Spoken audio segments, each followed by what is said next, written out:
السرطان ليه بصمة؟ هل ممكن نكشفه من جوه الجسم من غير ما نفتح؟ هل في أدلة مستخبية عن عينينا لكن الكاميرا تقدر تشوفها؟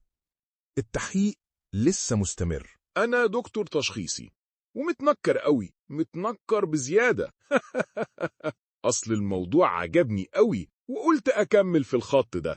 إيه يا دكتور؟ ناوي تعمل فيها جيمس بوند ولا فاكر نفسك في حلقة CSI؟ الإحراج ده. نرجع لموضوعنا.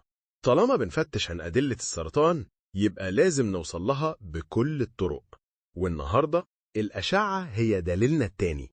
مع زملاء التحقيق دكتور سمير ودكتور أسامة، يلا نشوف الأشعة ممكن تكشف لنا إيه عن جريمة السرطان. يلا بينا.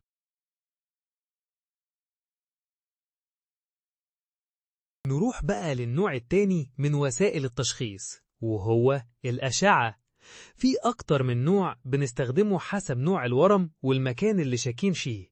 أشهر حاجة طبعا الأشعة المقطعية، ودي بتاخد صور أجزاء من الجسم من جوه. وفي كمان الرنين المغناطيسي، وده مفيد جدا لما نكون بندور على أورام في المخ أو العمود الفقري أو الحوض، وبيوضح التفاصيل الصغيرة في الأنسجة الرخوة أكتر من الأشعة المقطعية.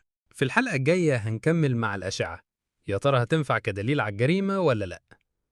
تابعونا في كابسو كاست سمير وأسامة، وانتظروا الحلقات الجاية.